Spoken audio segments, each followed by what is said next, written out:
හරි. අපි ගිය සතියේ කතා කරගෙන හිටියේ ওই වායු සමීකරණ ගැන. දැන් අද කතා කරන්න යන්නේ වායු මිශ්‍රණ ගැන.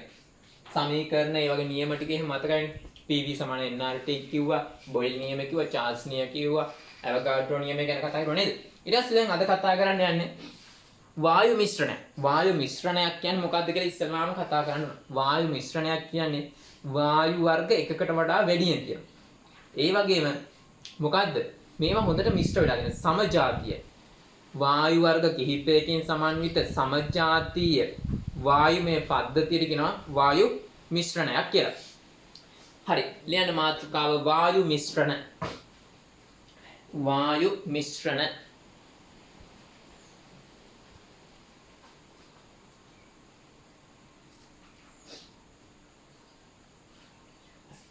ඒකේ යටතේ ලියන්න වායු වර්ග කිහිපයකින් සමන්විත වායු වර්ග කිහිපයකින් සමන්විත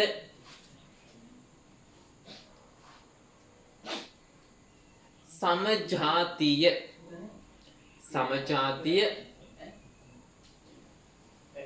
වායුමය පද්ධතිය සමජාතීය වායුමය පද්ධතිය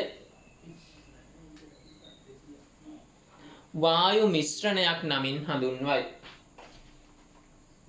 වායු මිශ්‍රණයක් නමින් හඳුන්වයි. හරි. දැන් වායු මිශ්‍රණයක එක වායු දුන්නා. දැන් ඕන් ඉන්නවා වායු මිශ්‍රණයක් තියෙනවා. ඕකේ. දැන් ඕන් A තියෙනවා B තියෙනවා. දැන් දෙන්නෙක්නේ වායු මිශ්‍රණය. ඕන C කියලා එකෙක් දැම්මේ. මේ දෙන්නගෙම එකෙක් විතරක් ඇති කරනවනේ. මෙයා ඇති කරනවා වාජනීය බිත්තියට පීඩනයක්. මේ පැත්ත. ඔය මෙයා විතරක් ඇති කරන පීඩනයට කියනවා අපි A ගේ ආංශික පීඩනය. මෙයා විතරක් ඇති කරන එක්කිනාට කියනවා B ගේ ආංශික පීඩනය. අපි ලියන්නේ A ගේ ආංශික පීඩනය කියලා PA. B ගේ ආංශික පීඩනය කියලා ලියන්නේ PB. පද්ධතිය මුළු පීඩනය කියන්නේ මෙන්න මේ පීඩනයයි මේ පීඩනයයි A ඇති කරන පීඩනයයි B ඇති කරන පීඩනයයි දෙකෙම එකතු. එහෙනම් ආංශික පීඩනය කියන්නේ මොකද්ද? වායු පද්ධතිය නැත්නම් වායු මිශ්‍රණයක එක වායුවක් මගින් වාජනීය බිත්තිය මත ඇති කරන පීඩනය. හරි අපි ලියමු. ලියන්න මාතෘකාව ආංශික පීඩනය. ආංශික පීඩනය.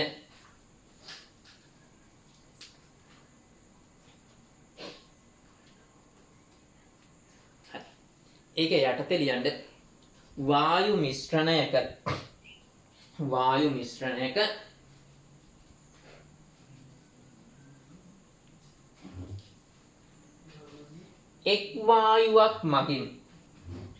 එක් වායුවක් මගින් වාජනයේ බිත්තිය මත ඇති කරන පීඩනය. එක් වායුවක් මගින් වාජනයේ බිත්තිය මත ඇති කරන පීඩනය. එහි ආංශික පීඩනය නමින් හඳුන්වයි. එහි කියන එක වරහන් ඇතුළේ ලියන්න එම වායුවේ කියන එක. එහි කියලා වරහනක් දාලා එම වායුවේ. ඊට පස්සේ ආංශික පීඩනය නමින් හඳුන්වයි. හරි. ඔය වායු මිශ්‍රණය පරිපූර්ණ වායුවේ ලක්ෂණ ගිය සතියේ කතා කරමු මොනවාද? ආකර්ෂණ විකර්ෂණ නැහැ. ඒ වගේම වායු අණු ලක්ෂ ස්කන්ධ පරිමාවක් ගන්න. මේක වායු මිශ්‍රණේ වායු වර්ග දෙකක් තිබ්බත් තුනක් තිබ්බත් එයාලා පරිමාව අරගන්නේ නැහැ. ඒ හින්දා මේ ඕනෑම වායු අංශුවකට නිදහසේ වාජනේ ඕනම තැනක හැසිරෙන්න පුළුවන්කම තියෙනවා. ලියන්න තරුවක් දාන රතු පාටින් වායු මිශ්‍රණය පරිපූර්ණ නම්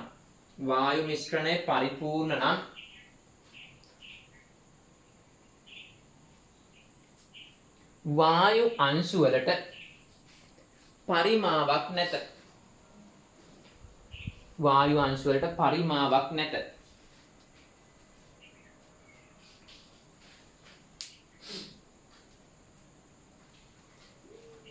එම නිසා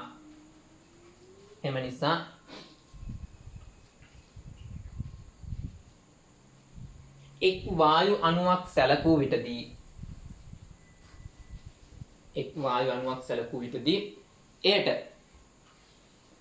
භාජනයේ ඕනෑම ස්ථානයක භාජනයේ ඕනෑම ස්ථානයක භාජනයේ ඕනෑම ස්ථානයක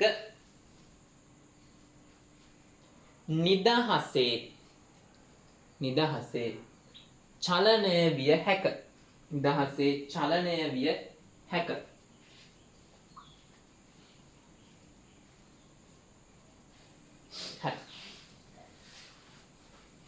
දැන් ඉතින් කළු පාටින් ලියන්න මෙන්න මේ. A හා B ලෙස වායු දෙකක් අන්තර්ගත A හා B ලෙස වායු දෙකක් අන්තර්ගත පරිමාව කැපිටල් V උත් උෂ්ණත්වය කැපිටල් T උත් වායු මිශ්‍රණයක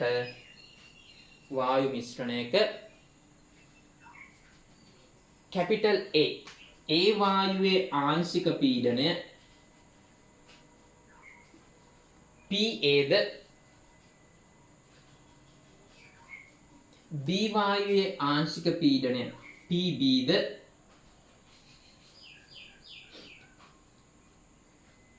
පද්ධතියේ මුළු පීඩනය කැපිටල් P ද වේ. හරි. ඕන් ලියාගත්තනේ. දැන් බලන්න ඕන් කියපු කතන්දරේ. භාජනයක් තියෙනවා. කොටුවක් වෙන්න ඕනේ, රවුමක් ඇඳලා තවුලක් නැහැ. මේකේ පරිපූර්ණ වායු දෙකක් තියෙනවා A B කියලා. A කියලා එකක් තියෙනවා B කියලා එකක් තියෙනවා. හරිද? ඊට පස්සේ මේ භාජනයේ පරිමාව V ලු උෂ්ණත්වය T ලු. හරි. දැන් A වායුවේ ආංශික පීඩනය. එහෙනම් A වායුවට PV සමානයි nRT යෙදීම. කොහොමද? A වායුවෙන් ඇති කරන පීඩනය මොකද්ද? PA. එයාගේ ආංශික පීඩනය. එයා අන්තර්ගත භාජනයේ පරිමාව V. n කියන්නේ මොකද්ද? A වායුවේ මවුල ප්‍රමාණය. අපි Na කියලා Na. Na ප්‍රමාණයක් තියෙනවා. මෙයාගේ Nd ප්‍රමාණයක් තියෙනවා. මෙයා සර්වත්‍ර වායු නියත වෙනස් වෙනවද? නැහැ. උෂ්ණත්වය T. ඕන් අංක 1. ඊට පස්සේ B වායුවට තම ලියමු. B වායුවට PV සමානයි nRT යෙදීම. කොහොමද? PB වරක් V සමානයි NB RT දෙක. ඊට පස්සේ දැන් මේ වායුවක් තියෙනවා, මේ වායුවක් තියෙනවා. එයා ඇති කරනවා පීඩනය, මෙයා ඇති කරනවා පීඩනය. එහෙනම් පද්ධතිය මුළු පීඩනය කියන්නේ මොකද්ද? මෙයා ඇති කරන පීඩනය, මෙයා ඇති කරන පීඩනය එකතුව. මුළු පීඩනය.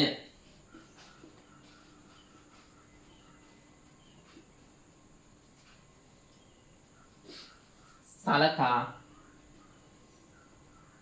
පද්ධතියට PV සමානයි nRT. ඉස්සෙල්ලා අපි දැන් මේ එකෙක්ටනේ වෙන වෙනමනේ. දැන් මුළු පද්ධතියම තමයි ඔක දාන්නේ. බලන්නකෝ. පද්ධතියේ පීඩනය මොකද්ද? අපි කිව්වා කැපිටල් P. පද්ධතියේ පරිමාව කැපිටල් V. පද්ධතියේ මවුල ගාන මූත් ඉන්නවා. පද්ධතිය එහෙනම් මුළු මවුල ගාන කියන්නේ Na ධන NB. R වෙනස් වෙනවද? නැහැ. T වෙනස් වෙනවද? නැහැ. 3. හරි. ඊට පස්සේ මම මේ 1 3ෙන් බෙදනවා. 1 බෙදීම 3. කොහමද? PA වරක් B බෙදීම PV NART බෙදීම NA ධන NB RT. කැපිලා කෙටිලා සුළු වෙලා යද්දි සමීකරණය එනවා PA බෙදීම P NA බෙදීම NA ධන NB. මොකද්ද මේ NA බෙදීම NA ධන NB කියලා කියන්නේ? එතන පේන්නේ වගේ නේද? ඒ හින්දා මම මෙන්න මේකේ උත්තරේ මෙන්න මේක සුළු කරපුවාම එන උත්තරේ මෙතන ලියනවා. මොකද්ද? PA බෙදීම P සමානයි NA බෙදීම NA ධන NB. හරි. පද්ධතියක එක සංරචකයක මවුල ප්‍රමාණය A ගේ මවුල ප්‍රමාණය බෙදෙනවා පද්ධතියේ මුළු මවුල ප්‍රමාණය. අපි උනන මවුල භාගය. කාගේ මවුල භාගයද?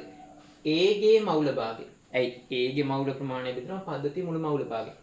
එතකොට එනවා A ගේ ආංශික පීඩනය බෙදීම මුළු පීඩනය. හරි. ඊට පස්සේ ඕක සුළු කරලා ගත්ත හැකි එහෙනම් PA සමාන වෙනවා මොකද්ද? මවුල භාගය. තුන්වෙනි පාඩමේ දන්නවා මවුල භාගයේ සංකේතවත් කරන්න ක්‍රමයක් තියෙනවා. ඒකත් පාවිච්චි කරන්නත් පුළුවන්. නැත්නම් මෙහෙම ලියන්නත් පුළුවන්. NB වරක් මුළු පීඩනය මේක ගන්න පුළුවන්. එහෙම නැත්නම් කාට හරි පුළුවන් මෙන්න මෙහෙම ලියන්න. PA සමානයි A ගේ මවුල භාගය කියලා ලියන්න මෙහෙම. වරක් මුළු පීඩනය. ඔය විදිහට B ටත් ලියන්න පුළුවන්. PB සමානයි B ගේ මවුල භාගය වරක් මුළු පීඩනය. හරි. ඔයාලා ගන්නකෝක. පටන් ගන්න කොහොමද? මේක ඇඳා මේ ටික යටින් ලිව්වා. මේ ටික ලියාන ගියා. මෙතනින් මෙහාට ආවා. ඊට උඩින් මෙතෙන්ට ආවා. හරි. ගන්න.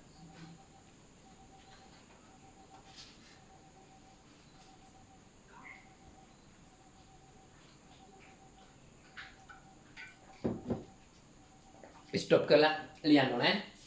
හරි. රතු පාටින් ලියන්න. මොකද්ද? වායු මිශ්‍රණයක එක වායුවක ආංශික පීඩනය එනවා එයාගේ මවුල භාගය වරක් පද්ධතිය මුළු පීඩනය. රතු පාටින් ලියන්න. වායු මිශ්‍රණයක එක සංරචකයක් මගින් එක් සංරචකයක් මගින් ඇති කරනු ලබන ආංශික පීඩනය එක් සංරචකයක් මගින් ඇති කරනු ලබන ආංශික පීඩනය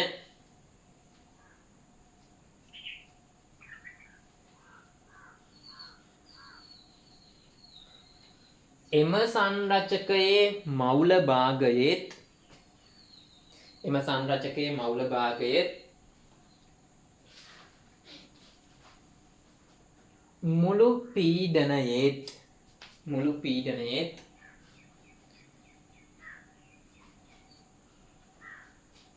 ගුණිතයෙන් ලැබේ. මුළු පීඩනයේත් ගුණිතය ලැබේ. ඉතින් ওই විදිහටම කාට හරි ওই පද්ධතිය B ටත් ලිව්ව හැකි. උදාහරණයක් අපි B ගෙන් ලියමු. මොකද්ද? B ගේ ආංශික පීඩනය සමානයි B ගේ මවුල භාගය වරක් පද්ධතිය මුළු පීඩනය. උදාහරණය ලියලා දාන්න. නැත්තම් දෙකම ලියලා දාන්න උදාහරණ. මවුල භාගය වරක් මේ x කියලා දාන්නේ මවුල භාගය කියන සංකල්පේ සංකේතයෙන් නිරූපණය කිරීම. හරි. ලියා ගන්නකෝ. හරි. ඉතින් ඊට පස්සේ ඩෝල්ටන් කියන මනුස්සයා කිව්වා මෙන්න මෙහෙම සංකල්පයක්. තව එකක්. මොකද්ද? පරිමාවයි උෂ්ණත්වයයි නියත වෙලාවෙදී. මොකද්ද? V නියතයි T නියතයි. අපි දැන් මෙතනදිත් ගත්තේනේ. V නියතයි T නියත වෙලාවෙදී පරිපූර්ණ වායු වර්ග මිශ්‍රණයක එක එකාගේ ආංශික පීඩන එකතු කරපුවාම පද්ධතියේ මුළු පීඩනය එනවා. ලියන්න රතු පාටි. අනේ මාතෘකාව ලියන්න ඩෝල්ටන්ගේ ආංශික පීඩන මූලධර්මය. මේක එච්චරම වැදගත් නෑ. අපි ඊළඟ එක රත් පාට ලියමු. ලියන්න. ඩෝල්ටන්ගේ ආංශික පීඩන මූලධර්මය. හරි. ඒක යටතේ ලියන්න පරිමාව හා උෂ්ණත්වය නියත විටදී පරිමාව හා උෂ්ණත්වය නියත විටදී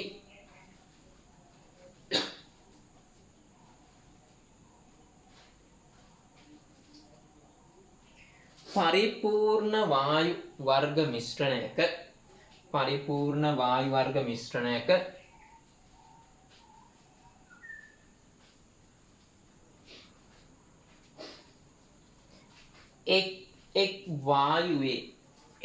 එක් වායුවේ ආංශික පීඩනවල එකතුවෙන්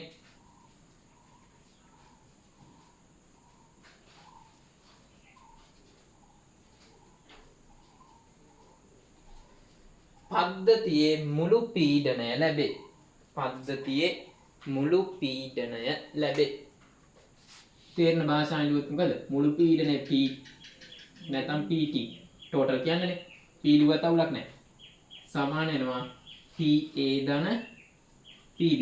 වායු දෙකක් තියෙනවා නම් වායු තුනක් තියෙනවා නම් මෙතන A B C කියලා තිබ්බොත් ඔය ඔක්කොගෙම එකතු කරපුවාම එනවා මුළු පීඩනය. තව කාට හරි ඔක ලස්සන කරන්න පම්. මේක තමයි ඉතින් ඩෝල්ටන් කිව්වේ. මේක මුළු පීඩනේ PT නේ. එතකොට තව සමීකරණේ ගණිතය නැත්නම් ගණනය කිරීම වලට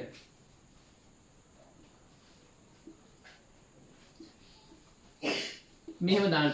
ඇයි මොකද්ද? එකෙක්ගේ ආංශික පීඩනය සමාන වෙනවා. අපි කිව්ව මොකද්ද? එයාගේ මවුල භාගයවරක් ආංශික පීඩනය සමානයි එයාගේ මවුල භාගයවරක් මුළු පීඩනය. එහෙනම් මොකද්ද? මෙයාගේ මවුල භාගයවරක් මුළු පීඩනය ධන මෙයාගේ මවුල භාගයවරක් මුළු පීඩනය ධන මෙයාගේ මවුල භාගයවරක් මුළු පීඩනය. කොහොමත් ඉතින් ගණන් හදද්දී එනවා. මේක නිකන් අමතර දැනුමට කිව්වේ. මේක තමයි ඩෝල්ටන්ගේ ආංශික පීඩන මූලධර්මය කියලා කියන්නේ. හරි ලියලා දාන්නකෝ.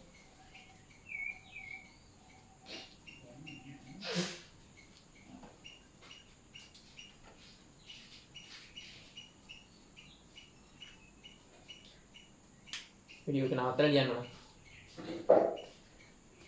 හරි. වීඩියෝ එක නවත්තනවා කියද්දිම ඔයාලා ස්ටොප් කරගන්න. එතකොට ලියන්න පුළුවන්.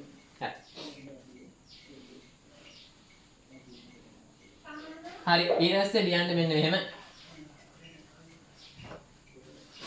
පරිපූර්ණ වායු සමීකරණය භාවිතයෙන්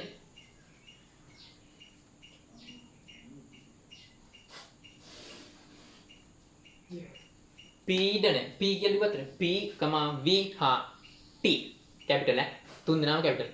පරිපූර්ණ වායු සමීකරණය භාවිතයෙන් P, V, T අතර සම්බන්ධතාවය ඔප්පු කිරීම. හරි. බලන්න අපේ පරිපූර්ණ වායු සමීකරණය මොකද්ද? PV සමානයි nRT. දැන් මෙයා ගැන කතා කරන්නේ. එහෙම කතා කරනවා නම් ඉතුරු දෙන්න මොකද නියත වෙනවා. මොකද මූ කොහොමද නියතයිනේ. එහෙනම් මූවත් නියත කරන්න. මවුල ප්‍රමාණය නියතයි. බලන්න නම් T මේ පැත්ත ගන්න. PV බෙදීම T සමානයි nR. n දැන් නියතයි, R කොහොමද නියතයි. එහෙනම් මේ දෙන්නත් නියතයි. අපි K කියලා දාමුකෝ. එහෙනම් PV බෙදීම T කියන්නේ නියතයක්.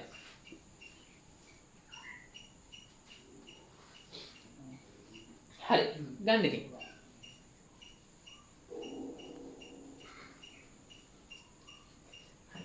ඊළඟ කතාව.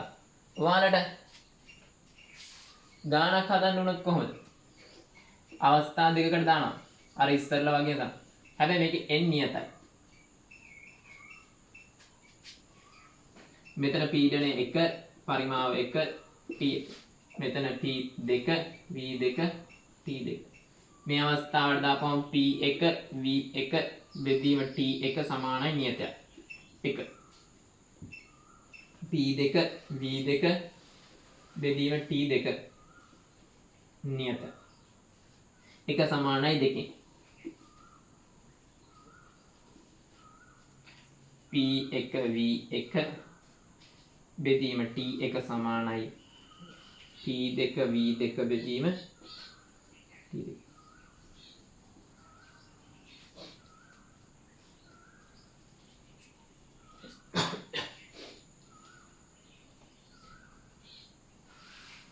හරි හදා ගන්නකෝ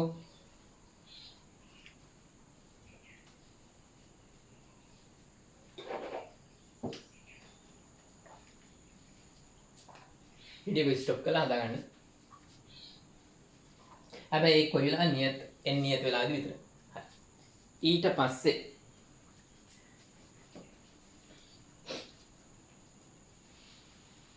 ලියන්න මාතෘකාවක්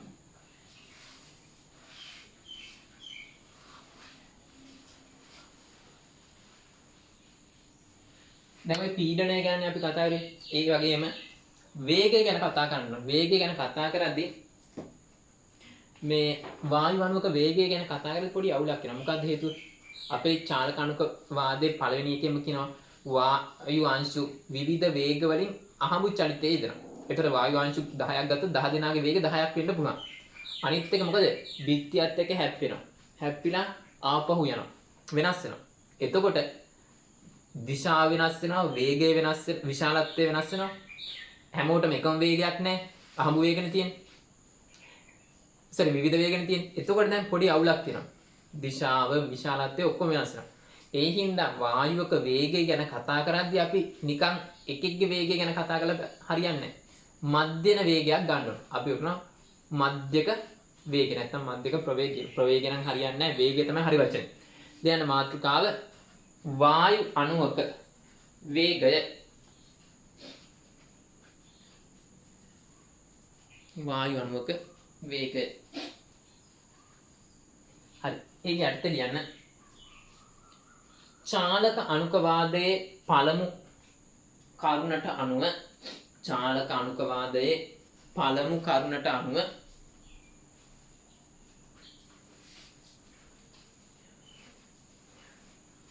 වායු අංශු විවිධ වේග වලින්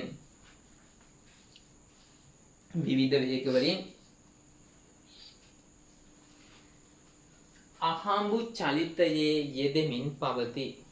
අහඹු චලිතයේ යෙදෙමින් පවතී.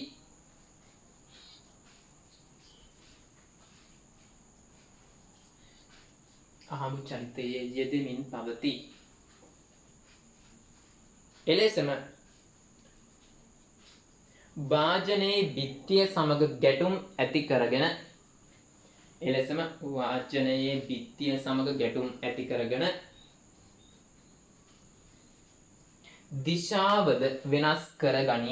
දිශාවද වෙනස් කරගනී.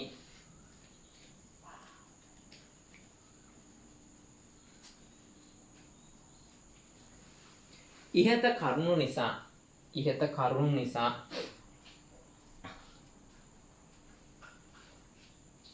වායු අණුවක වේගය ගැනීමට මධ්‍යක වේගයක් සැලකිය යුතුය.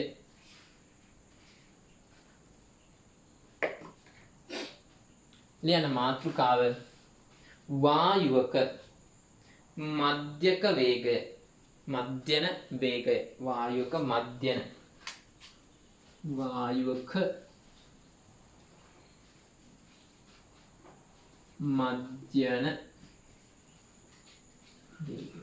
ඕකේ සංකේතය වේගය ලියන්න u නේ පාවිච්චි කරන්නේ. මෙතනින් දාන්න නම් උඩින් ඉරක්.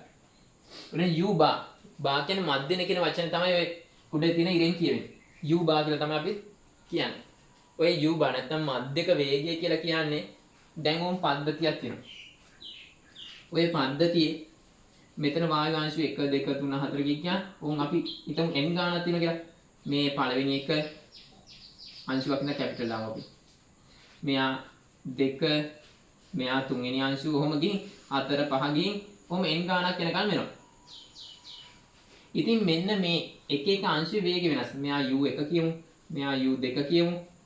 ඔහොම u3 u4 කියමු. u3 un.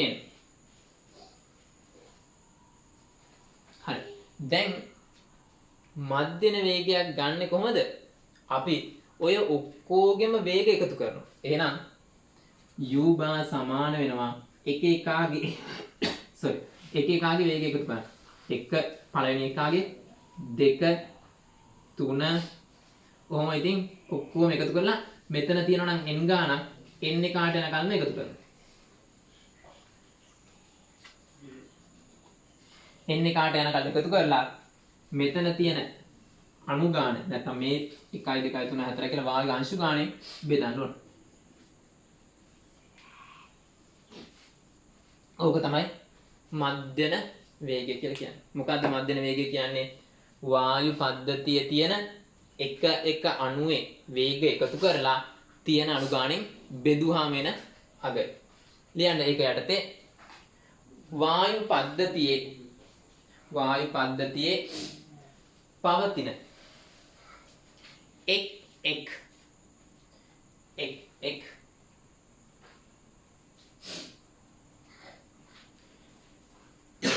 අංශුවේ එක් අංශය නැත්නම් අණුවේ වේගයන් එකතු කර තිබෙන අණු ගණනෙන් බෙදූ විටදී ලැබෙන අගයයි.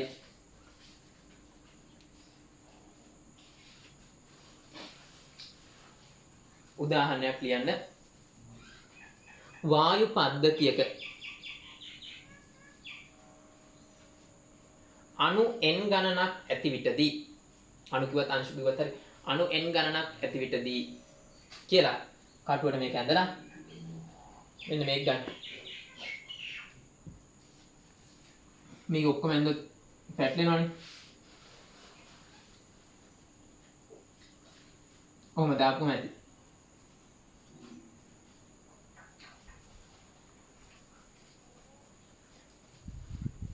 ඇදලා ඔන්න ඕක ගන්න. ඇඳේ නැතත් මෙන්න මේක ලිව්වනම් ඇති. මොකද්ද මේ එක එකාගේ එකතු කරලා තියෙන ඉලක්කමෙන් නැත්නම් ගණනින් බෙදනවා. හරි. ඊට පස්සේ මෙයාට නැත්නම් වර්ග මධ්‍යන වේගයට බලපාන දෙන්න කියනවා. උෂ්ණත්වයයි එයාලගේ මෞලික ස්කන්ධය. නැත්නම් මේ අණුවක ස්කන්ධය. අණුවක ස්කන්ධය වැඩි වුණොත් මොකද වෙන්නේ? බර වැඩි අයට වේගයෙන් යන්න පුළුවන්ද? බෑ අමාරුයි. ඒ හින්දා යන වේගය අඩුයි. ස්කන්ධය වැඩි නම් වේගය අඩුයි. උෂ්ණත්වය වැඩිනොත් දැන් වතුර එකක් නටනවා කියනකොට උෂ්ණත්වය වැඩි. එහෙනම් චලන වේගය වැඩි. වේගය වැඩි වෙනවා. එහෙනම් උෂ්ණත්වය වැඩිනොත් වේගය වැඩි වෙනවා. බර වැඩිනොත් නැත්නම් මෞලික ස්කන්ධය වැඩිනොත් වේගය අඩු වෙනවා. දැන් රතු පාටින් u bar නැත්නම් වර්ග මධ්‍යන වේගය. වර්ග මධ්‍යන වේගයට බලපාන සාධක දෙකකි. රතු පාටින් වර්ග මධ්‍යන වේගයට බලපාන සාධක දෙකකි.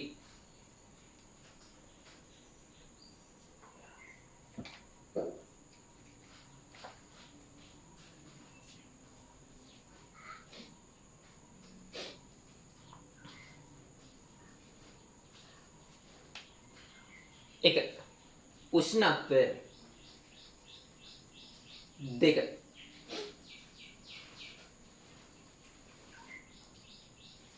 මෞලික ස්කන්ධ 2 මෞලික ස්කන්ධ. හරි. දැන් මෙහෙම සීන් එකක් තියෙනවා. මොකද්ද? අපි චාලක අණුක වාදයේ දෙවෙනි එක නෙමෙයි තුන්වෙනි එකට යනවා. පළවෙනි එක මොකද්ද? විවිධ වේග වලින් අහඹු චලිතය යෙදෙනවා. දෙවෙනි එකේ මොකද්ද කිව්වේ? භාජනයේ පරිමාවත් එක්ක ගත්තාම අංශුක පරිමාව ඉතා පුංචි. තුන්වෙනි එකේ කියන්නේ මොකද්ද? ගැටුම් වෙනවා පූර්ණ ප්‍රත්‍යස්තය. පූර්ණ ප්‍රත්‍යස්තය කියන්නේ චාලක ශක්තිය වෙනස් වෙන්නේ නැහැ. දැන් එතකොට ගැටුමකදී මොකද වෙන්නේ? ශක්තිය තමයි මාරු වෙන්නේ. ශක්තිය මාරු වෙද්දී ඔයාලා දන්නවා චාලක ශක්තිය කියද්දී භාගයයි mu වර්ගය m නියතයි. එතකොට වේගය වෙනස් වෙන්නේ මොකකින්ද? වර්ග පදයකින්. ඒ හින්දා අපි වායුක මධ්‍යන වේගය ගැන හිතනවට වඩා හොඳයි වර්ග මධ්‍යන වේගය ගැන කතා. ඒ කියන්නේ මොකද්ද? වර්ග පදයක් බලන්න. ලියන්න. වර්ග මධ්‍යන වේගය. වර්ග මධ්‍යන වේගය කියලා ලියද්දී මෙන්න මෙහෙම එන්න ඕන. ඊළඟ මාතෘකාව u වර්ග බ මෙහෙම ලිව්වොත් හරි මෙහෙම ලිව්වොත් ඇති u බ වර්ග මේක වැරදි u වර්ග බ මේක හරි ඕනම් පැන්සලින් හරි උඩ තීරුවක ලියා ගන්න මේක වැරදි මේක හරි මේකෙන් කියන්නේ මෙන්න මෙයාව හොයලා වර්ග කරන්න කියලා මේකෙන් කියන්නේ වෙනම එකක් හරි ලියන්න ඒක යටතේ වායු අංශ වල ගැටුම් වර්ග මධ්‍යන වේගය කියන එක යටතේ ලියන්න වායු අංශ වල ගැටුම් පූර්ණ ප්‍රත්‍යස්ත නිසා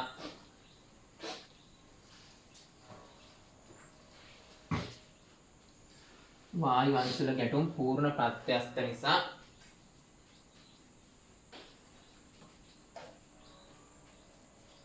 ඒවායේ ශක්ති හුවමාරුව සිදුවේ. ඒවායේ ශක්ති හුවමාරුව සිදුවේ.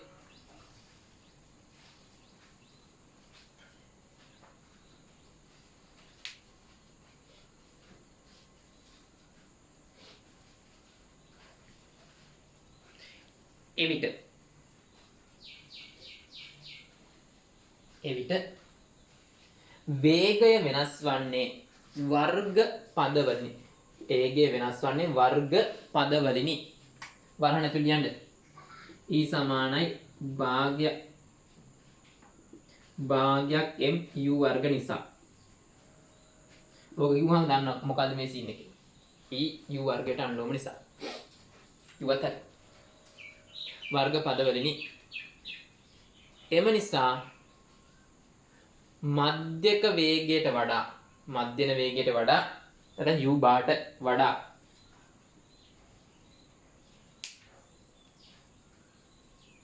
වර්ග මධ්‍යන වේගයක්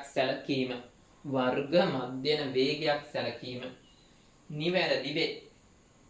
වර්ග මධ්‍යන වේගයක් සැලකීම නිවැරදි වේ.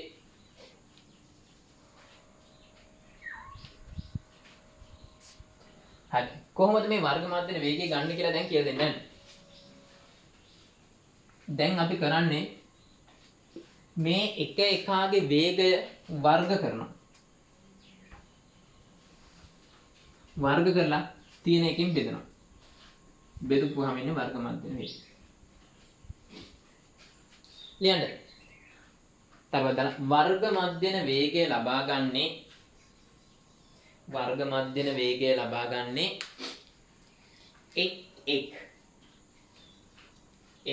එක්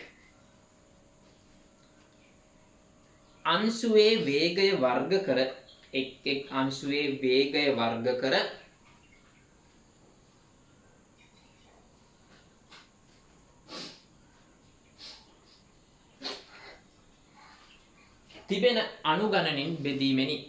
තිබෙන අනුගණනින් බෙදීමෙනි.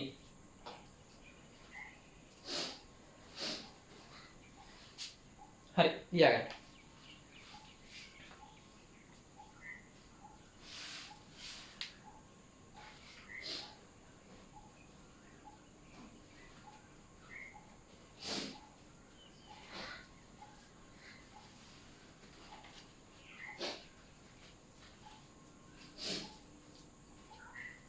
ඊට පස්සේ ලියන්න ඊළඟ මාතෘකාව වර්ග මධ්‍යන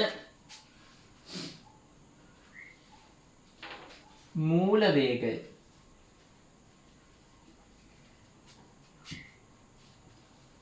u වර්ග බා ඒකේ වර්ග මූලය.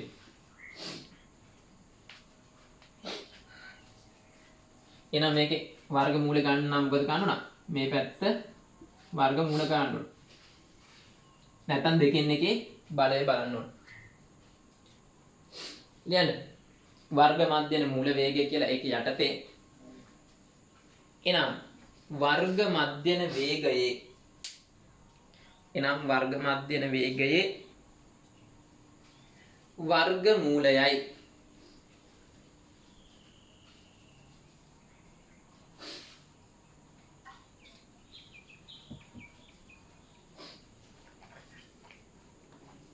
හරි ලියා ගන්නකෝ.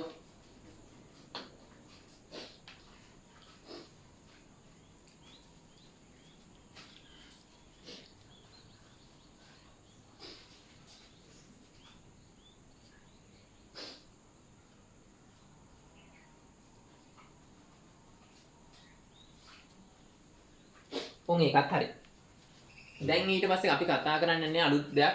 දැන් මාතෘකාව බෝල්ස්මාන් ව්‍යාප්ති වක්‍රය. බෝල්ස්මාන් ව්‍යාප්ති වක්‍රය. බෝල්ස්මාන් ව්‍යාප්ති වක්‍රය. හරි. දැන් ඕම් හිතන්නකො කිසියම් උෂ්ණත්වයක් තියෙනවා. අපි දන්නේ උෂ්ණත්වය. උෂ්ණත්වය දන්නේ උන් පරිමාවක් තියෙනවා. වායුවක් රඳවලා තියෙනවා. බෝල්ස්මාන් මෙන්න මේවා කිව්වා. මේක හරියට බයිසිකල් රේස් එකක් වගේ. බයිසිකල් රේස් එකක් ඉතින් මම ගන්නකො බයිසිකල් රේස් එකක වේගෙන්ම යන කට්ටිය මොකද මුලින්ම එන කට්ටිය අඩුයි. ඊට පස්සේ ඕම් බයිසිකල් රේස් එක බලනින්දි මුලින්ම එකෙක් දෙන්නෙක් යනවා. ඒ තමයි ඉක්මනට වෙන අය එයාලා අඩුයි. ඊට පස්සේ ඕන් ටික දෙකක් යද්දි ගොඩාක් කට්ටිය එක පොකුරට එනවා. ඊට පස්සේ මොකද වෙන්නේ? ආපහු ටික වෙලාවකට පස්සේ එකෙක් දෙන්නෙක් එනවා. ඒක මොකද වේගෙන්ම යන ගානත් අඩුයි. අඩුම වේගයක් තියෙන උනොත් අඩුයි. හැබැයි බයිසිකල් රේස් එක කවුරුත් නවත්තගෙන ඉන්නවද? නැහැ. ඒ කියන්නේ නිශ්චල අංශු නැහැ. ඕන් එහෙනම් වායු අංශ වල නිශ්චල අය නැහැ. වැඩිම වේගයෙන් තියෙන කට්ටියත් අඩුයි, අඩුම වේගයේ තියෙන කට්ටියත් අඩුයි. මැද හරියේ නැත්තම් මැද වේගයක් තියෙන අය වැඩි. ඉතින් ඔයකෙත් ඉන්නව නේද? අර එක පොකුරට ගොඩාක් කට්ටිය යන ඒවා. ඒ කියන්නේ බයිසිකල් රේස් එකේ වැඩිම කට්ටියක් එක ගානට යන වෙලාව තියෙනවනේ. අන්න ඒ වේගයට කියන අපි මොකද උපරිම සම්භාවිතා වේගය කියලා. උපරිම සම්භාවිතා වේගය කියන්නේ මොකක්ද නේ? වැඩිම වායු අණු ගණනක් සතුව තියෙන වේගයට. හරි. ඉතින් බෝල්ස්මාන් ඔන්නෝක කියලා ප්‍රශ්නාවයක් ඇඳලා. වේගයයි වර්ග මධ්‍යන වේගය නැතුව නිකන් වේගය දාන්න. වේගය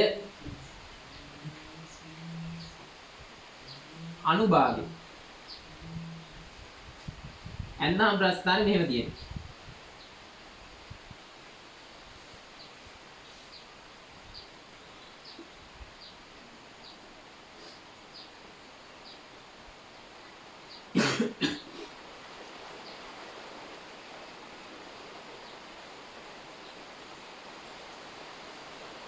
මේ වැඩිම කට්ටියක් ඉන්න තැන කියනවා උපරිම සම්භාවිතාවයේ UP. බලන්නකෝ. ලියන්න එහෙනම්. මෙන්න මෙහෙම. කිසියම් පද්ධතියක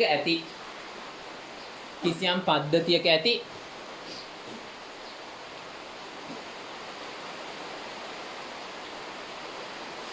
උෂ්ණත්වය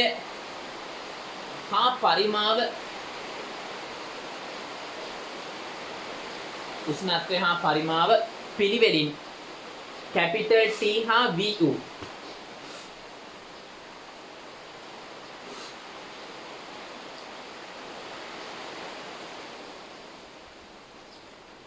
වායු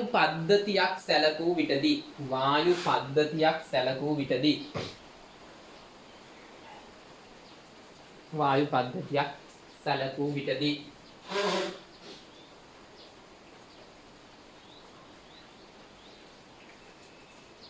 අංකදාරියන් පළවෙනි එක මොකද්ද? එකම වායු අංශුවක්වත් නිශ්චල නැහැ. ලියන්න. එකම වායු අංශුවක්වත්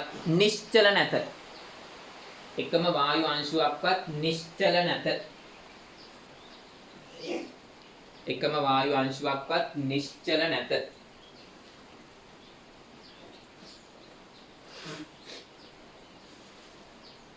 දෙවෙනි එක.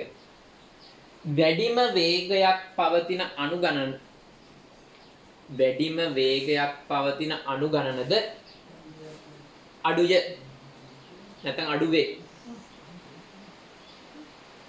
වැඩිම වේගයක් පවතින අණු ගණනද මේ වැඩිම වේගය මේ හරියනේ. ඒවා අඩුයි. මේ අඩුම වේගයේ තියෙන ඒවාත් අඩුයි. තුන්වෙනි එක අඩුම වේගයක් පවතින අණු ගණනද අඩුයි.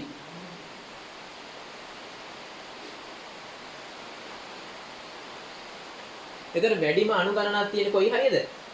අඩුම වේගයේ වැඩිම වේගයේ මැද්දේ. අතර මැද්දනේ. ලියන්න. හතරවෙනි එක වැඩිම වායු අණු ගණනක් පවතින්නේ වැඩිම වායු අණු ගණනක් පවතින්නේ වැඩිම හා අඩුම වේගවල වැඩිම හා අඩුම වේගවල අතරමැද වේ. අතරමැද වේ.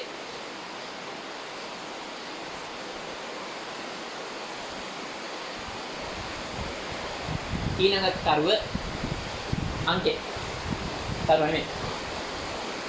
වැඩිම වායු අණු ගණනක් ඇති වේගය වැඩිම වායු අණු ගණනක් ඇති වේගය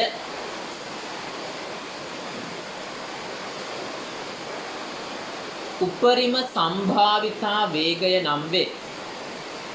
උපරිම සම්භාවිතා වේගය නම් වේ කියලා වරහන් ඇතුලේ UP උපරිම සම්භාවිතා වේගය නම් වේ UP. හරි. ඕන් දැන් ඕන් අංක දාන එක ඉවරයි. දැන් මේ නිරීක්ෂණ දිහා බලලා වේගයයි අනුභාගයයි අතර ප්‍රස්ථාරයක් ගහනවා කවුද? බෝල්ට්ස්මාන්. ඔන්න ඔය ප්‍රස්ථාරේ නමක් වෙනවා බෝල්ට්ස්මාන් ව්‍යාප්ති වක්‍රය. හරි. ඊට පස්සේ බෝල්ට්ස්මාන් ව්‍යාප්ති වක්‍රය මෙහෙම දෙයක්ත් තියෙනවා. UP ට වම් අත කියන්නේ UP ට අඩු වේගය තියෙන අණු ගාන අඩුයි. වැඩි වේග තියෙන අණු ගාන වැඩි. එහෙනම් උපරිම සම්භාවිතා වේගය තියෙන මේ UP ට මේ පැත්තෙන්. මෙන්න මේ උපරිම සම්භාවිතා වේගයට දකුණු පැත්තෙන් මධ්‍යක වේගය තියෙනවා. හේතුව ඇයි? UP ට මේ පැත්තෙන් අණු ගාන අඩුයි. මේ පැත්තේ අණු ගාන වැඩි. මේ තුන අනුභාගය කියන්නේ මොකද්ද? අනුභාගය කියලා කියන්නේ කිසියම් වේගයක්. අපි දන්නවා මේ හරිය වේගය කියලා. ඒ වේගයේ තියෙන අණු ගණන කිසියම්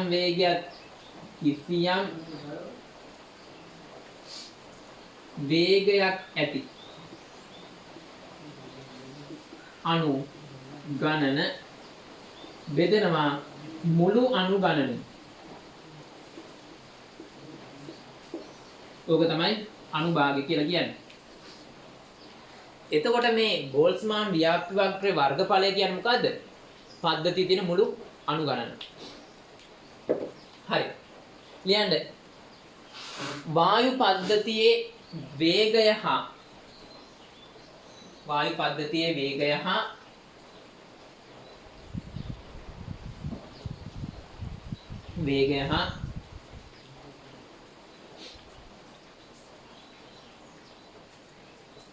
අනුභාගය විචලනය වන ආකාරය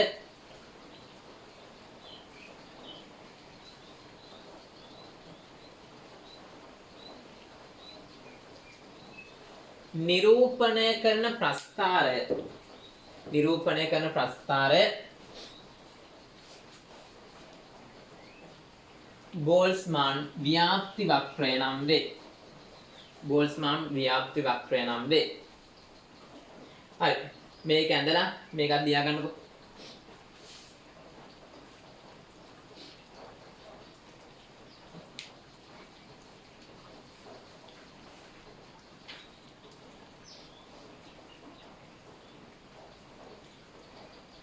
ස්ටොප් කරලා ලියා ගන්න. හරි. ඊට පස්සේ තරුවක් දාලා ලියන්න. UP ට නැත්නම් උපරිම සම්භාවිතා වේගයට අඩු වේගයක් ඇති මේ UP ට අඩු වේගයක් ඇති අණු ගණන අඩුයි. මේ පැත්ත අඩුයිනේ. UP ට වැඩි වේගයක් පවතින අණු ගණන මේ පැත්ත. UP ට වැඩි වේගයක් පවතින අණු ගණන වැඩි. එම නිසා UP ට දකුණු පසින් U බා තිබිය යුතුය. UP ට දකුණු පසින් U බා තිබිය යුතුය.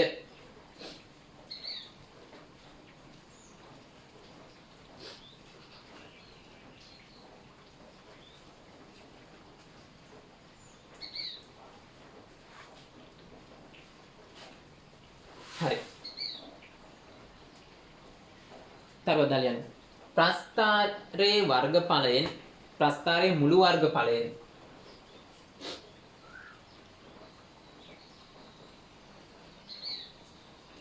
පද්ධතියේ පවතින මුළු අණු සංඛ්‍යාව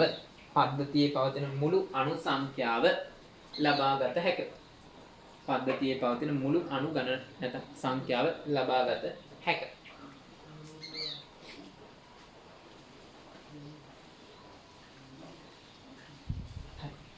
ලියන මාතෘකාවක්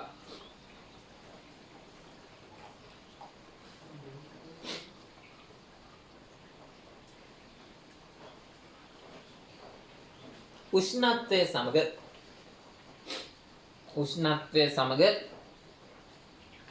බෝල්ට්ස්මාන් ව්‍යාප්ති වක්‍රයේ වෙනස් වීම. උෂ්ණත්වය සමග බෝල්ට්ස්මාන් ව්‍යාප්ති වක්‍රයේ වෙනස් වීම.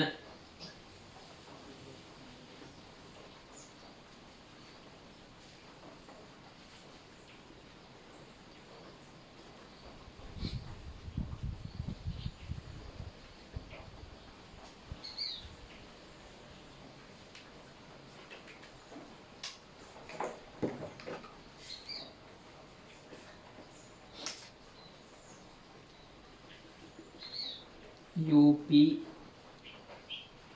එක මෙයා T එක. ඒ කියන්නේ පළවෙනි උෂ්ණත්වය.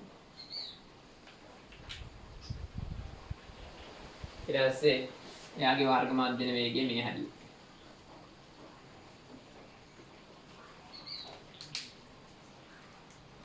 උෂ්ණත්වය වැඩි කෙරුවා.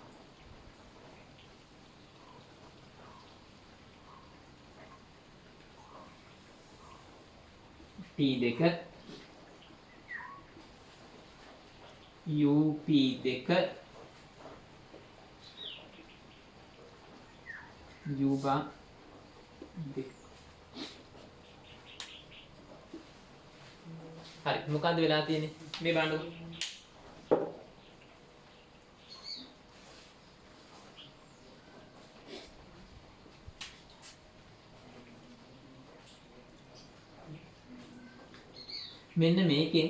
මෙන්න මේ කොටසේ වර්ගඵලය බලන්නකො.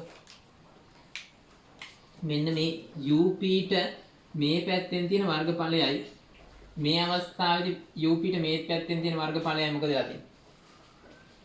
හරියට ඇඳලා නම් අඩු වෙන්න ඕන. මගේ නම් ඉතින් එහෙම අඩු වීමක් පේන්නේ නැති සයිස් එකක් තියෙනවා.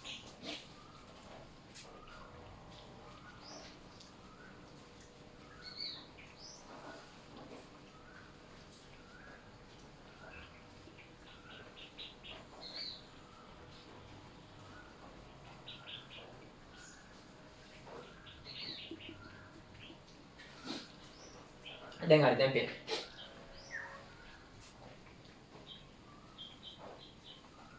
හරි මෙන්න මේවයි නිරීක්ෂණ. එකක් තමයි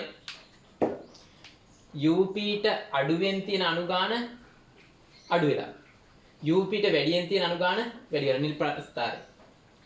පළවෙනි නිරීක්ෂණය මොකද? UP ට නැත්නම් උපරිම සම්භාවිතා වේගයට අඩුවෙන් පවතින අණුගාන අඩු වෙලා වැඩියෙන් තියෙන අණුගාන වැඩි වෙලා. එසේ උපරිම සම්භාවිතා වේගය මොකද වෙන්නේ? වැඩි වෙලා නේ. හැබැයි උපරිම සම්භාවිතා වේගයේ තියෙන අණුගාන මොකද වෙන්නේ? මෙතනට වඩා මෙතන අඩු වෙලා. ඊට පස්සේ ප්‍රස්ථාරය මොකද වෙන්නේ? වේග අක්ෂය ඔස්සේ ඇදිලා ගිහින්. හැබැයි අණුගාන වෙනස් වෙන්නේ නැහැ. මෙතන තියෙන වර්ගඵලයයි මේ නිල් ප්‍රස්ථාරයේ වර්ගඵලයයි මොකද වෙනවද? සමාන වෙන්න ඕන. එහෙනම් උෂ්ණත්වය වැඩි කරද්දී පළවෙනි දේ මොකද්ද? UP ට අඩුවෙන් තියෙන අණු ගණන අඩු වෙනවා. මේ කොටසට වඩා මේ කොටසේ වර්ගඵලය අඩුයි. UP ට වැඩියෙන් තියෙන ගාන වැඩි වෙනවා. මෙන්න මේ ප්‍රස්ථාරයට වඩා මෙන්න මේ ප්‍රස්ථාරය මෙන්න මේ කොටස වර්ගඵලය වැඩි වෙනවා. ඊට පස්සේ UP වැඩි වෙනවා. UP වල තියෙන අනුගාන අඩු වෙනවා. මේ උස අඩු වෙලා ප්‍රස්ථාරයේ වේගාක්ෂය ඔස්සේ ඇදිලා යනවා. හැබැයි අනුගණන වෙනස් වෙන්නේ නැති හින්දා වර්ගඵල වෙනස් වෙන්නේ නැහැ. එහෙනම් මේ T1ට වඩා T2 විශාලයි. හරි. එද ගන්නකො.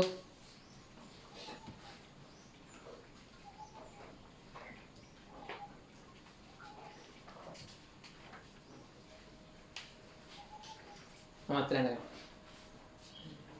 ලියන්න නිරීක්ෂණ අංක 1. UP කියලා කියන උපරිම සම්භාවිතාවය කියලා ලියන්න ඕනේ දිග වැඩි. UP ට අඩුවෙන් ඇති අනුගණන අඩුවේ උෂ්ණත්වය වැඩි කරද්දී UP ට අඩුවෙන් ඇති අනුගණන අඩුවේ.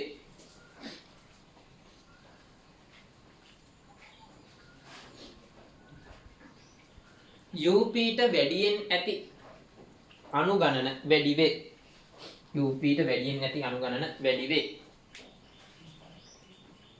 තුන්වෙනි එක. UP වැඩි වේ. UP වැඩි වේ. ඊළඟ. UP වල පවතින අනුගණන මෙතෙන්ට වඩා මෙතන උස අඩු වෙන්නේ. UP වල පවතින අනුගණන අඩු වේ.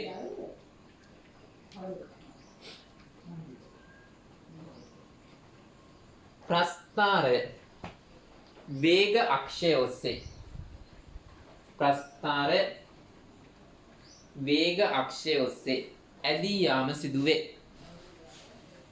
ප්‍රස්ථාරය වේග අක්ෂය ඔස්සේ ඇදී යාම සිදුවේ.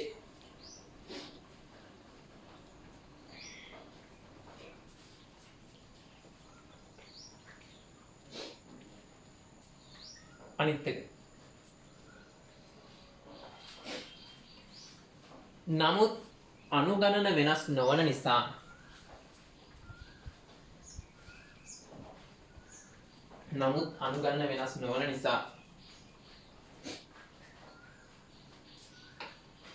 ප්‍රස්ථාර දෙකේම වර්ගඵල සමාන වේ. ප්‍රස්ථාර දෙකේම වර්ගඵල සමාන වේ.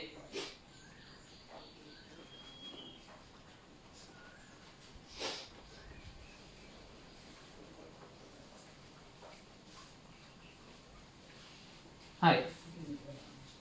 ඉතින් මැක්ස්වෙල් බෝල්ට්ස්මාන් ඕව පරීක්ෂණ කරලා ඉවරලා පීඩනයට ප්‍රකාශනයක් ලියනවා. ලියන මාතෘකාව චාලක අණුක සමීකරණය. වාදෙන විදිහ සමීකරණය. චාලක අණුක සමීකරණය.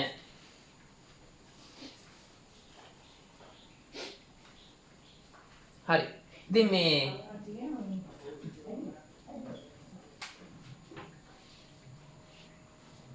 චාලක අණුක සමීකරණය කියන්නේ මොකද්ද? ඔය වායු අංශු වලින් බිත්තියට ගැටීමක් සිද්ධ කරනවා. ඔය ගැටීමෙන් හින්දා පීඩනයක් ඇති වෙනවා. ඔය පීඩනයට බලපාන සාධක තුනක් වෙනවා. එහෙනම් මොකද්ද? පළවෙනියට බලපානවා මේ වායු අංශුවේ ස්කන්ධය. පීඩනයට බලපාන සාධක වායු අංශුවේ වායුවේ නෙමෙයි වායු අංශුවේ ස්කන්ධය. සිම්පල් එක. ඊට පස්සේ මෙයාලා හැප්පෙන වේගය බලපාන. කොච්චර වේගෙන් ඇවිල්ලාද හැප්පෙන්නේ කියලා. උන් හැප්පිලා යනවනේ. වෙනස් වෙන්නේ මොකද්ද? වර්ගපදයක. නම් වර්ග මධ්‍යන වේගය.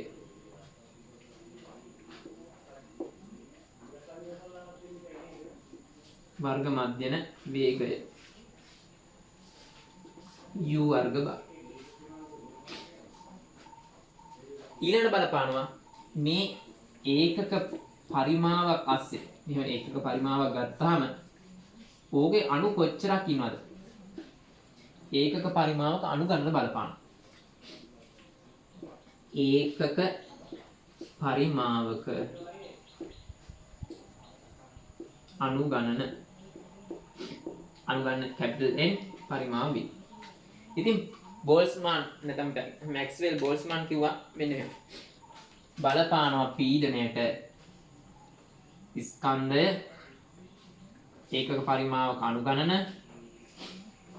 u වර්ග බ. අපි දන්නවා සමීකරණයක සමානුපාතික අයින් කරලා සමාන කිරීමක් දාන්න නම් සමාන කිරීමයි නියතය තමයි. ඒ මිනිස්සයා දැම්ම නියතේ 3න් 1යි.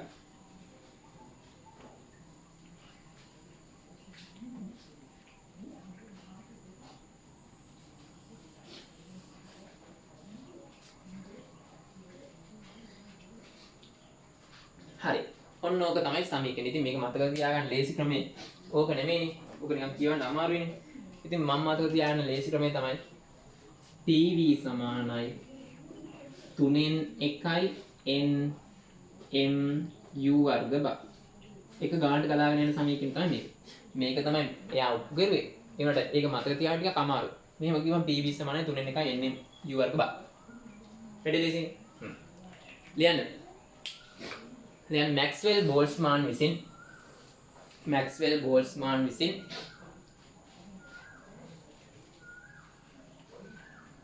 වායු අංශුවකින් ඇති කරන පීඩනය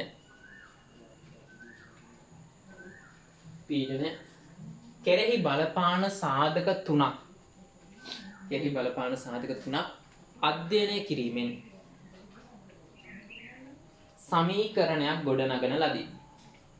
සමීකරණයක් ගොඩනගන ලදී. මෙය චාලක අණුක සමීකරණය නම් වේ. හරි ඔයාලා ලියලා ගන්න කොහොමද?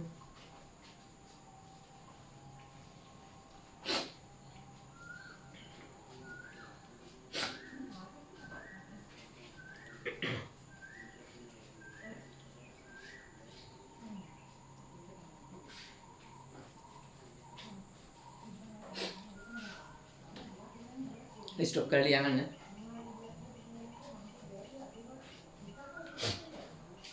හරි.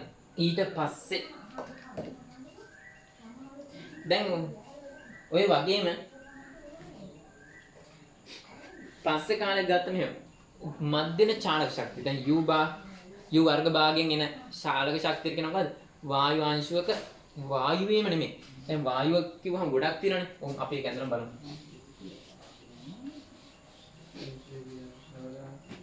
වායු අංශුවක් නෙමෙයි. දැන් මේක වායු පද්ධතිය. 1 2 3 4 5 6ක් 7ක් මම ඉතින් වලට පේන්නේ නැද්ද? දැන් මේ සෙට් එකේම චාලක ශක්තිය නම් මුළු චාලක ශක්තිය. කියන්නේ මෙන්න මේ වායු අංශු ඔක්කොගෙම චාලක ශක්තිය එකතු කරනවා.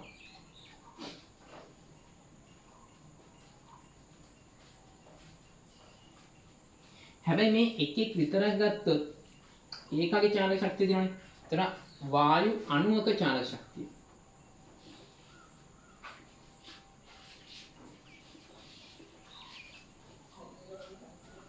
ඒකත් ගන්න අපි එකක මධ්‍ය නගය. ඒ හින්දා කියනකොට වර්ග නැහැ. මධ්‍යන චාලක ශක්තිය. මධ්‍යන කියන වචනේ තමයි මේ දාන්නේ.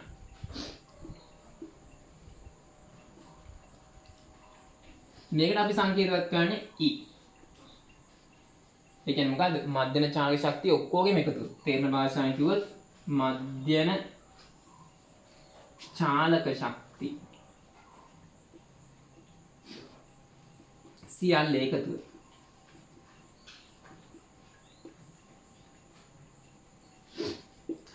ඉතින් ඔය තේරෙන්න කිව්වා. හරි. ඉතින් මේ එක අංශුවක ස්කන්ධය අරන්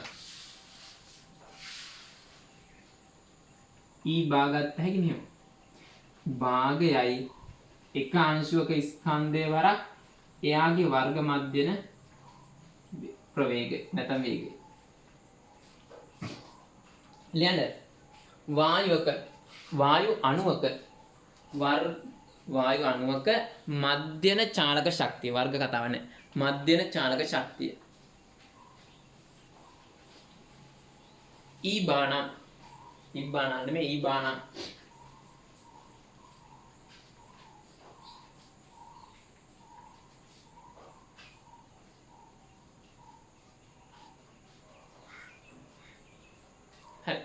ගන්න ගඳලා ඔය ටික ඔක්කොම ස්ටොප් කරලා අඳින්න.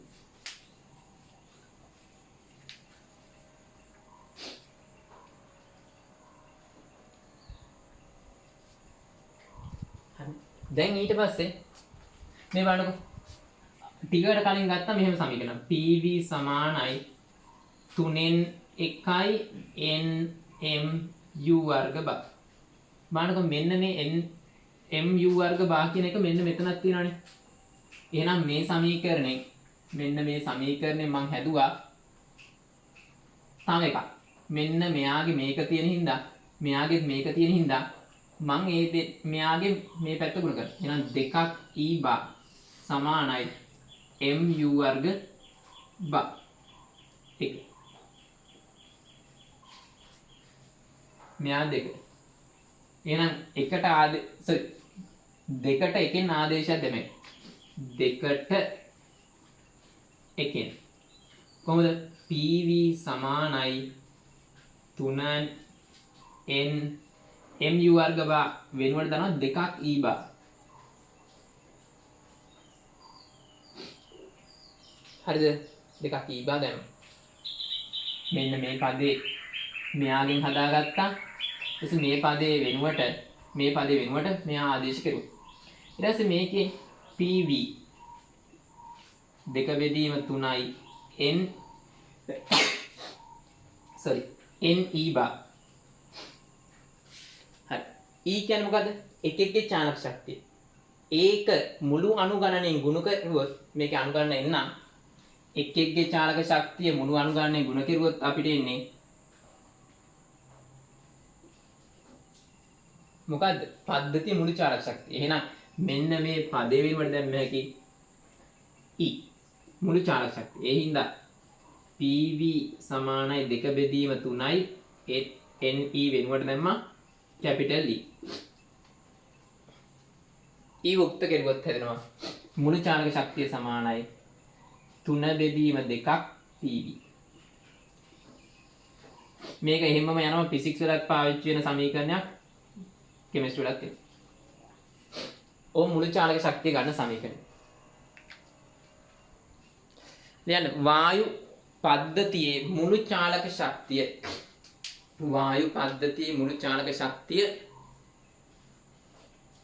කැපිටල් E නම් කියලා ගන්න ඔයාලා.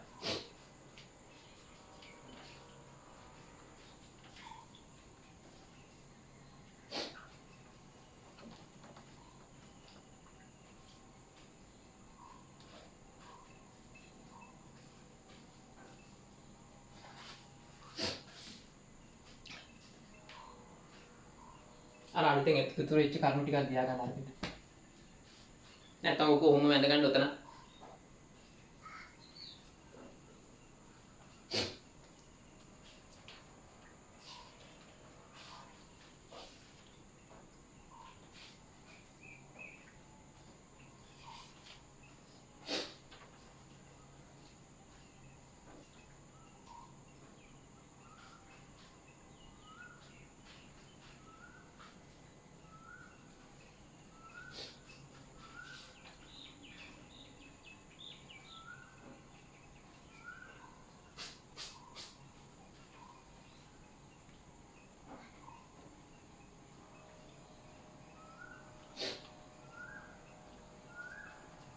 හරි. ඊට පස්සේ දැන් මාතෘකාවක් මධ්‍යන චාලක ශක්තියට උෂ්ණත්වයේ බලපෑම. මධ්‍යන චාලක ශක්තියට උෂ්ණත්වයේ බලපෑම. බලන්න PV සමාන nRT කියලා මුලින්ම සමීකරණයක් ආවා. ඒක. දැන් ටිකට කලින් ආවා PV සමානයි n 3n 1යි nmu වර්ග බා 2. ඊට පස්සේ මේකේ mu වර්ග බා මේ e බා කියන එකකින් හැදුවේනේ භාගයයි mu වර්ග බා ඔක මොඩිෆයි කරලා 2ක් e බා සමානයි mu වර්ග බා. එහෙනම් මෙන්න මේකව දැම්ම මෙතෙන්ට. එහෙනම් එනවා PV සමානයි 2 බෙදීම 3යි ne බා.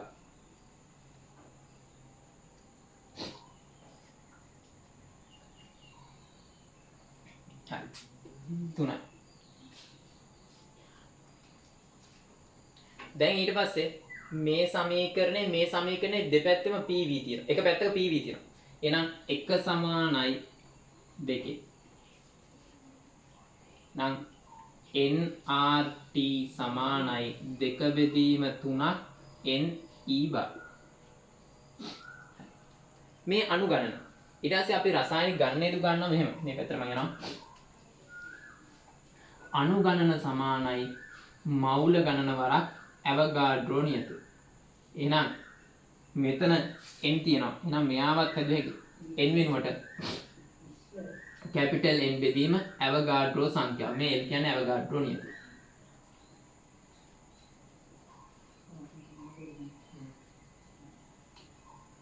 එහෙනම් මේ සිම්පල් n වෙනුවට දාන්න ඒක. කැපිටල් N බෙදීම L RT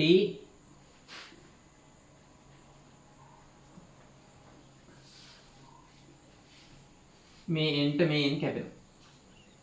E භාව තනි කරපුවාම 3 මෙහාට ගත්තා. 3යි RT බෙදීම 2ක් L. සමහර අයට මේ NA ඇවගාඩ්‍රෝ සංඛ්‍යාවට NA කියලා පාවිච්චි කරනවා. මේ බලමු L නියතයක්.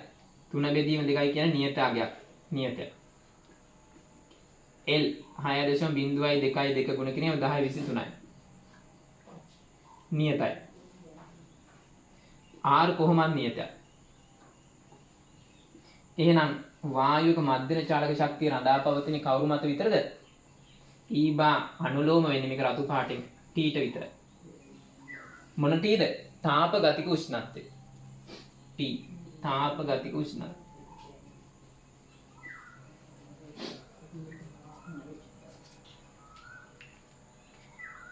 හරි. ඔහොම ගන්න. ස්ටොප් කරලා ලියා ගන්න.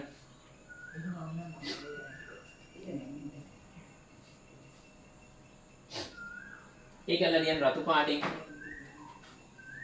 වර්ග මධ්‍යන චාලක ශක්තිය මධ්‍යන චාලක ශක්තිය රඳා පවතින්නේ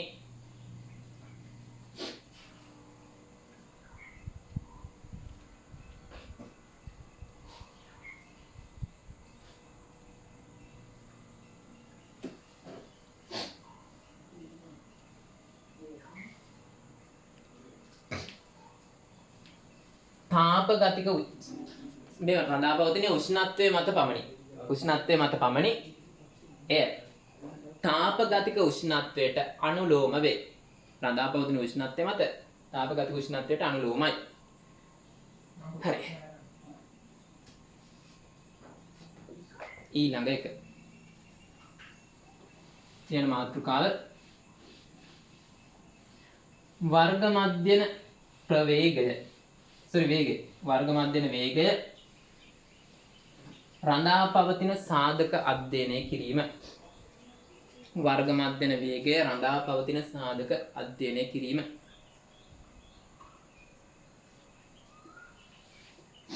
හරි බලන්නකො. ඒ කියන්නේ මේ වුණා. PV සමානයි nRT. එකයි. PV සමානයි 3න් 1යි nmu වර්ග බා 2. එක සමානයි 2.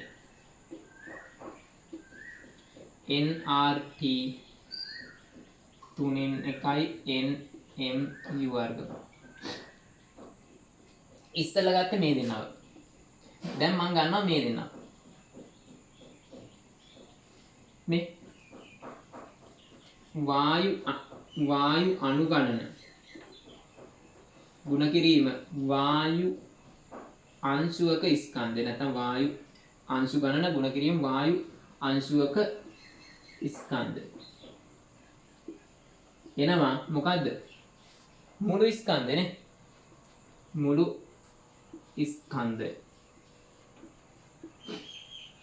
ඊටසේ අපි දන්නවා මෞලික ස්කන්ධය කියලා කියන්නේ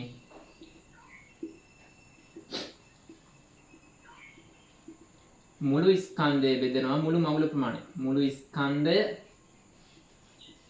මුළු මවුල ප්‍රමාණය. එහෙනම් අපි බලන්නකො මේ අණු ගණන m. අණුවක ස්කන්ධය m. මවුල ගණන m. මෙන්න මේ පදේ වෙනුවට තමයි මෞලික ස්කන්ධය. Capital M. හරි. එහෙනම් මම මේකෙන් හදනවා එහෙම පදයක්. මොන්න උඩට ගියා. මෙයාගෙන් කොහොමද දන්නේ? RT එක පැත්තක තියලා n අනිත් පැත්තට ගත්තා. nm බෙදීම n u වර්ග බා.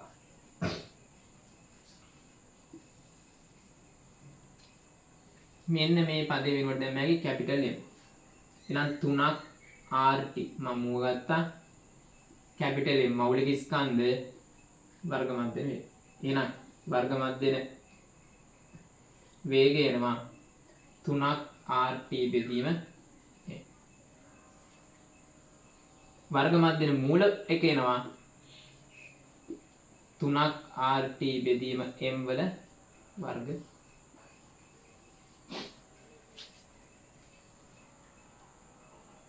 හරි. කොහොම ගන්න?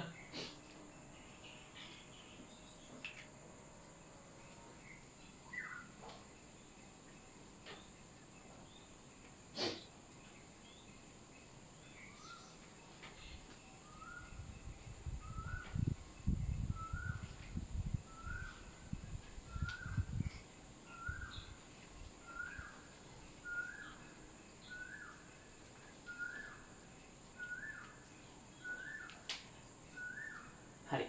දැන් කියලා දෙන්න ඕන දෙයක් තියෙනවා. බලන්නකෝ. ස්ටොප් කරලා ලියා ගන්න. වායුවක වර්ග මධ්‍යන මූල ප්‍රවේගය අනුලෝමයි තාපගතික උෂ්ණත්වයේ වර්ගමූලය. එහෙනම් උෂ්ණත්වය වැඩි වුණොත් වර්ග මධ්‍යන මූල ප්‍රවේගය වැඩි වෙනවා. හැබැයි දෙගුණයකින් වැඩි කෙරුවොත් u බා වැඩි වෙන්නේ මූල දෙකකින්.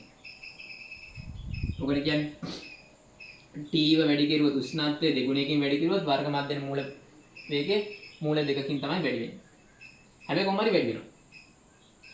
කියන්න වර්ග මධ්‍යන මූල ප්‍රවේගය උෂ්ණත්වය වැඩි වන විටදී වැඩි වේ. රතු පාටේ වර්ග මධ්‍යන මූල වේගය උෂ්ණත්වය වැඩි වන විටදී වැඩි වේ. එය උෂ්ණත්වයේ වර්ග මූලයට අනු එය තාපගතික උෂ්ණත්වයේ වර්ග මූලයට අනුලෝම වේ. එය තාපගතික උෂ්ණත්වයේ වර්ග මූලයට අනුලෝම වේ. හරි ලියා ගන්න.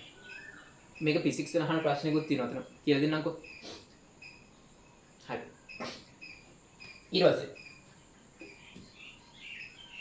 u වර්ග බා මූලේ ප්‍රතිලෝමයි මෞලික ස්කන්ධේ. එහෙනම් මෞලික ස්කන්ධේ බර වැඩි වායුවක වේගය මොකද වෙන්නේ? අඩුයි. දැන් එන රතු පාටිම වායුවේ මෞලික ස්කන්ධය වැඩි වන විටදී වායුවේ මෞලික ස්කන්ධය වැඩි වන විටදී එහි ප්‍රවේගය අඩු වේ. එහි ප්‍රවේගය අඩු වේ.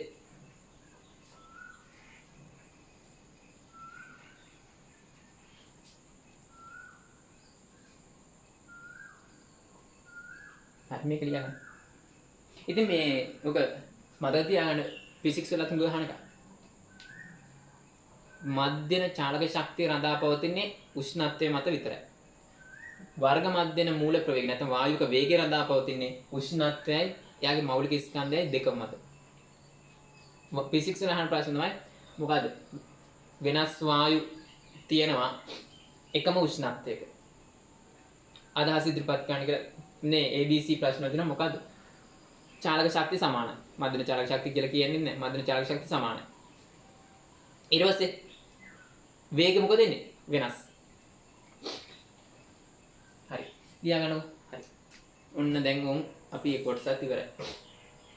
ලියන්න ඊට පස්සේ මාතෘකාව වියෝග ප්‍රවේගය.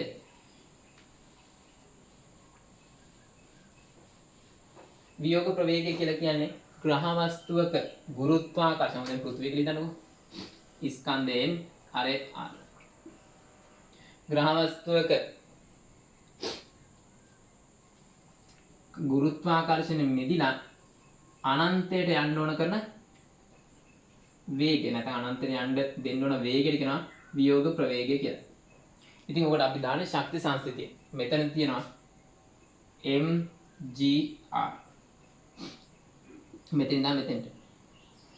ඊට පස්සේ මෙතන තියෙනවා භාගයක් mve. අනන්තයේදී දෙන්නම් බිඳුව.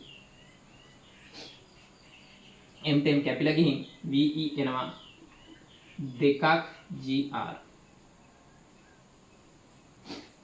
ඕන් එක. මේ ෆිසික්ස් දන්න අය දන්නවා ගුරුත්වාකර්ෂණය ඔක උගන්වනවා. ඊට පස්සේ සාර ගුරුත්වාකර්ෂණ නියතයෙන් ගත්ත හැකි. මොකද්ද? සිම්පල් g සමානයි ගුරුත්වාකර්ෂණ ශේෂ්ඨ තීව්‍රතාව සමානයි සාර ගුරුත්වාකර්ෂණ නියතයේ ග්‍රහ වස්තු ස්කන්ධයේ බෙදීම හරේ වර්ගය. ආදේශය ve සමානයි 2යි gm බෙදීම r වර්ගය. මේක කෙමිස්ට්‍රි වලට ඉච්චර වැදගත් නැහැ. r කැපිලා ගිහින් මේක මෙතන දෙන්නානේ වර්ගයක් එන්නේ. කෙමිස්ට්‍රි වලට මේක ඉච්චරම වැදගත් නැහැ. වියෝග ප්‍රවේගය යනවා 2ක් gm බෙදීම r වල වර්ගමූලය. ග්‍රහ වස්තුවේ ස්කන්ධයයි අරයයි මත රඳා පවතින්නේ. ඒ හින්දා මෙතනින් කෝච්චියක් අනන්තයට යවුවත් වායු අංශුවක් අනන්තයට යවුවත් වේගය එකමයි. වෙනසක් වෙන්නේ නැහැ. වියෝග ප්‍රවේගය වෙනස් වෙන්නේ නැහැ. කෙමිස්ට්‍රි වල දැනගන්න ඕන ඒක විතරයි. මොකද්ද වියෝග ප්‍රවේගය කියන්නේ මොකද්ද? ඊට පස්සේ අර වගු යහන්නේ ඔක. ඒක රඳා පවතින ග්‍රහ වස්තුවේ සාධක මත විතරයි. යන වස්තුවේ වේගය මේ ස්කන්ධය වේදක් නැහැ. හරි. දැන් වියෝග ප්‍රවේගය ඒක යටතේ යන්න ග්‍රහ වස්තුවක ගුරුත්වාකර්ෂණයෙන් මිදී ග්‍රහ වස්තුව ගුරුත්වාකර්ෂණයෙන් මිදී අනන්තය දක්වා යාමට ලබා දිය යුතු අවම ප්‍රවේගයයි අනන්තය වෙත යාමට ලබා දිය යුතු අවම ප්‍රවේගයයි.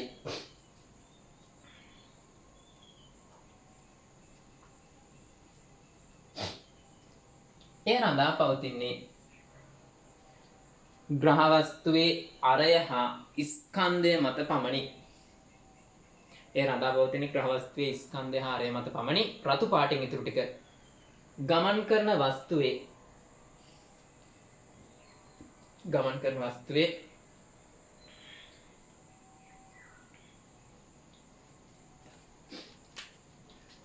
ස්කන්ධය බල නොපායි. ශක්ති සංස්ථිති නියමය.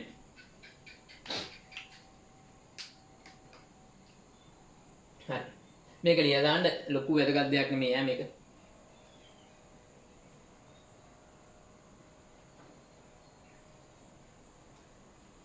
ඉංගත් කොට කරලා දාන්න එහා පැත්තේ. හරි. දැන් ඊට පස්සේ කියලා දෙන්න යනවා උන් වැදගත් දෙයක්. මේ වань පුංචි වායු. අපි දන්නවා මෞලික ස්කන්ධයේ වර්ගමූලය තමයි u වර්ග බාට බලපාන්නේ. මෙයා අඩු වුණොත් මෙයා වැඩි වෙනවා. ඉතින් සැහැල්ලු වායු තියෙන හයිඩ්‍රජන් වගේ වායු මොකද වෙන්නේ? මෞලික ස්කන්ධය අඩුයි. මෞලික ස්කන්ධය අඩු වුනහම වර්ග මධ්‍යන මූල ප්‍රවේගය වැඩි. එතකොට මෙන්න මේ වේගය වියෝග ප්‍රවේගයට වඩා වැඩි. මේකට වඩා ve ඊට වඩා මූ වැඩි. u වර්ග මූලය මොනාගේද? සැහැල්ලු වායුව. ඒ හින්දා සැහැල්ලු වායු ලේසියෙම මොකද වෙන්නේ? අනන්තයෙන් නැත්නම් ඈතට යන ගුරුත්වාකර්ෂණය. ඒ හින්දා තමයි වායු ගෝලයේ හයිඩ්‍රජන් වගේ සැහැල්ලු වායු, හයිඩ්‍රජන් හීලියම් වගේ සැහැල්ලු වායු අඩු. අපි ඔක ලියමු රතු පාටින්. ලියන්න.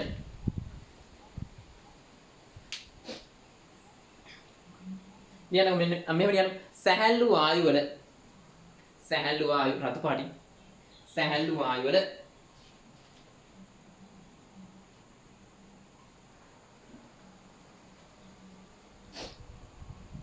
මෞලික ස්කන්ධය අඩු වේ.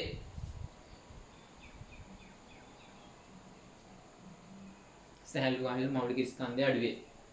එම නිසා වර්ග මධ්‍යන මූල වේගය වැඩි.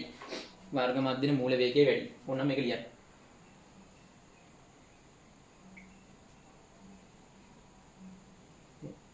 එම නිසා ඒවායේ වේගය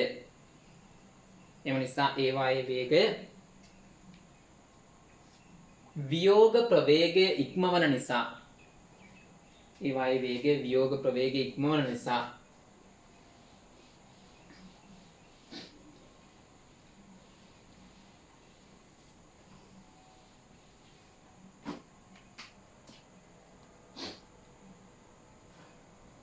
පෘථිවි වායුගෝලයේ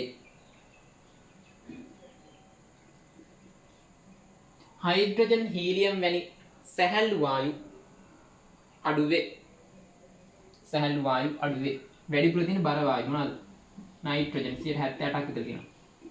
ඔක්සිජන් 20ක් 21ක් තියෙනවා. ආගන් 0.09ක් විතර තියෙනවා. කාබන් ඩයොක්සයිඩ් 0.03ක් විතර තියෙනවා. ඊටු ජල වාෂ්ප දූවිලියක් තියෙනවා. මේවා අඩුයි. මේවා වැඩි. හේතුව මේ වගේ බර වැඩි, වේගය අඩුයි. ඒතර වියෝග ප්‍රවේගය ඉක්මවන්න බෑ. උනා ලියලා දාන්න මේක. බර වායු වැඩි කියලා ලියලා බර වායු වැඩි කියලා ඔන්න ඔය ටික ලියලා.